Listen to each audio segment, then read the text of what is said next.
Olá, amigos. No Evangelho de Mateus, no capítulo 5 e versículo 5 também, Jesus disse assim: Bem-aventurados os mansos, porque herdarão a terra.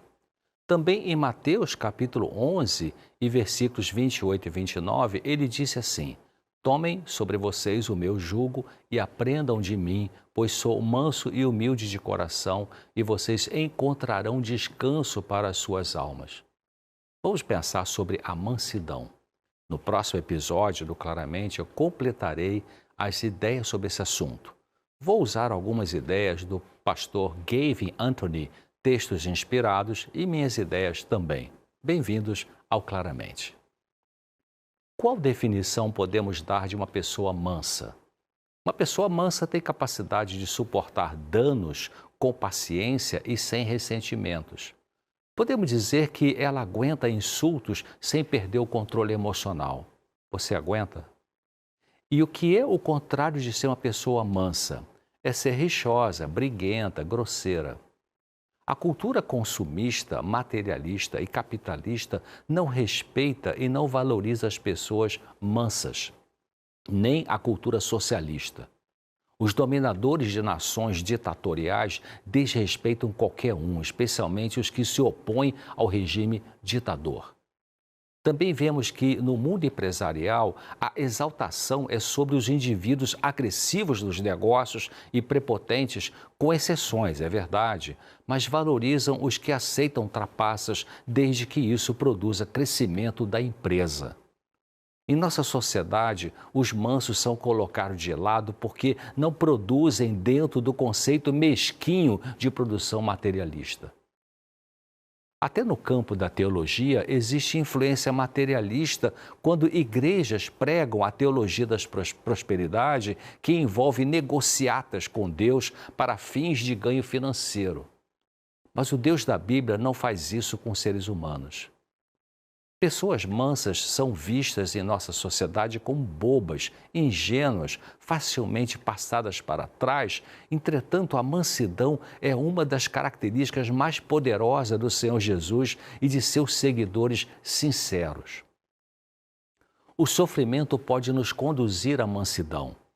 E quando isso ocorre, em vez de nos revoltarmos, entregamos o assunto a Deus, ao Deus Criador do universo que faz justiça.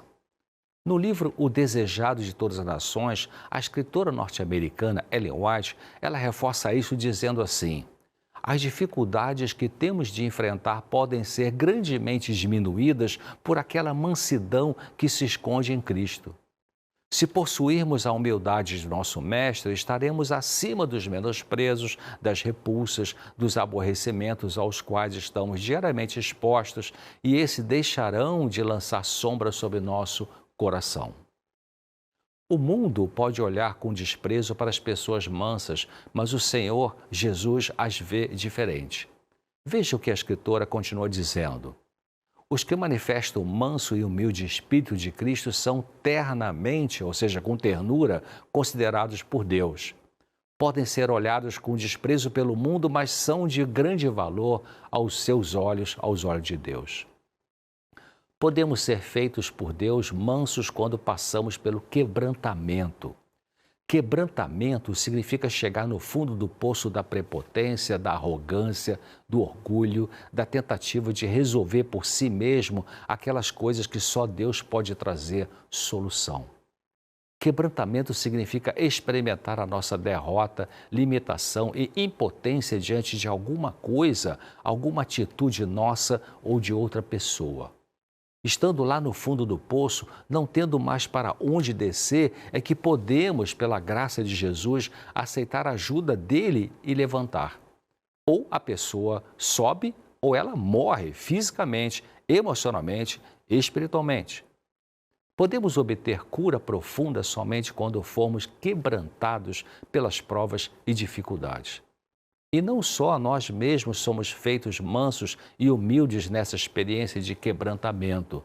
Deus também nos usa como exemplo para as pessoas olharem para o nosso comportamento, agora mudado pelo quebrantamento, e se animarem no Senhor, que poderá levá-las também à cura dos problemas pessoais, emocionais, sociais e espirituais.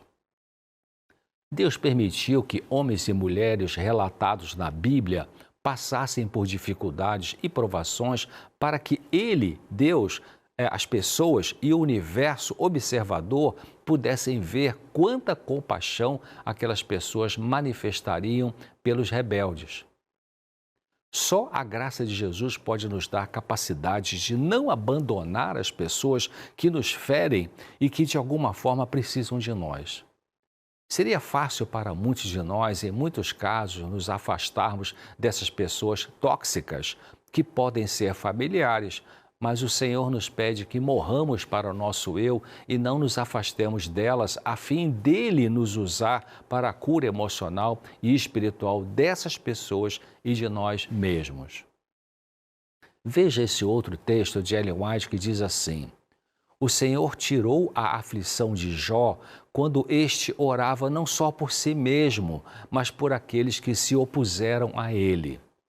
Quando fervorosamente desejou que as pessoas que haviam pecado contra ele pudessem ser ajudadas, ele mesmo recebeu ajuda. Oremos não só por nós mesmos, mas também por aqueles que nos têm feito dano e continuam nos prejudicando.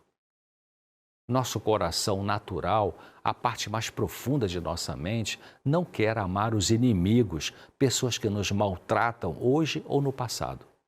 Mas o Senhor nos diz que nos dará a sua graça para conseguirmos ter uma atitude positiva para com elas. A graça é necessária quando as pessoas menos a merecem. E quando convivemos com pessoas que não a merecem, não temos naturalmente vontade de oferecer a elas graça, perdão e ajuda. Só através de um poder sobrenatural, recebido de fora de nós mesmos e de cima. Graça, segundo a Bíblia, é um poder divino que nos habilita a ser e a fazer o que sozinhos, mesmo tendo pós-doutorado em teologia, em psicologia, em psiquiatria, em medicina ou em serviço social, não somos capazes. Veja mais esse texto da escritora norte-americana que está num livro chamado Testemunhos para Ministros e Obreiros Evangélicos, que diz assim: a graça é um atributo revelado para os seres humanos sem mérito. Nós não a procuramos, ela veio em nossa procura. Deus se alegra em conceder graça a todos os que dela têm fome e sede, não por sermos dignos, mas porque somos indignos. Nossa necessidade é o qualitativo, o qualificativo que nos dá a certeza de que receberemos o dom. O que você pensa é de uma pessoa que te machuca? Você pensa nas virtudes dela ou nos defeitos? Jesus olhava e lidava com as pessoas pensando no que elas poderiam se tornar ao se submeterem à sua graça transformadora. No Evangelho de Mateus, capítulo 5, versículo 43 a 48, tem uma fala de Jesus que diz assim: mas eu lhes digo, amem os seus inimigos e orem por aqueles que os perseguem, para que vocês venham a ser filhos de seu Pai que está nos céus. Porque Ele faz raiar o seu sol sobre maus e bons e derrama chuva sobre justos e injustos. Se vocês amarem aqueles que os amam, que recompensa vocês receberão? Até os publicanos fazem isso. E se saudarem apenas os seus irmãos, o que estarão fazendo demais? Até os pagãos fazem isso. Portanto, sejam perfeitos como perfeito é o Pai Celestial de vocês.